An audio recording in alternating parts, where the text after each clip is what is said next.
ഞാൻ എന്റെ മുറ്റത്തോരറ്റത്ത് കഞ്ചാവിൻ തൈ കൊണ്ടേ നട്ടു. വെള്ളം കോരി ഒഴിച്ചു, കഞ്ചാവിന്റെ ഇലകൾ കൊണ്ടൊരു പന്തലിട്ടു. മിണ്ടാതെത്തിയ പോലീസുകാരനെ തൂക്കിയെടുത്ത് ജീപ്പിലിട്ടു. രണ്ടാം നാളെന്നെ പോലീസ് മർദ്ദിച്ച് ലോക്കപ്പിൽ കൊണ്ടേയിട്ടു. വൈത്തിരി ജയിലിൽ എന്നെ ഇട്ടു. എന്നോ ഞാൻ എന്റെ മുറ്റത്തോരറ്റത്ത് കഞ്ചാവിൻ തൈ കൊണ്ടേ നട്ടു. മിണ്ടാതെത്തിയ പോലീസുകാരനെ തൂക്കിയെടുത്ത് ജീപ്പിലിട്ടു.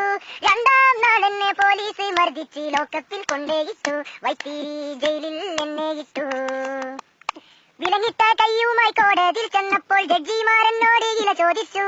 വക്കീലും ജഡ്ജിക്കും പോലീസുകാരനും കഞ്ചാവിൻ ഇല കൊടുത്തില്ല ഞാൻ. 6 കൊല്ലം തടവിലിട്ടു. പിന്നെ ഞാൻ പുറത്തു വന്നു. വക്കീലും ജഡ്ജിയും പോലീസും എന്നോട് പുഞ്ചിരിച്ചു. പിന്നെയും കഞ്ചാവിൻ ഇല ചോദിച്ചു. പിന്നെ ഞാൻ എന്റെ മുറ്റത്തോരറ്റത്ത് കഞ്ചാവിൻ തൈ കൊണ്ടേ നട്ടു. മിണ്ടാതെത്തിയ പോലീസുകാരനെ തൂക്കിയെടുത്ത് ജീപ്പിലിട്ടു. രണ്ടാം നാളെന്നെ പോലീസ് മർദ്ദിച്ച് ലോക്കപ്പിൽ കൊണ്ടേയിട്ടു. വൈത്തിരി ജയിലിൽ എന്നെ ഇട്ടു.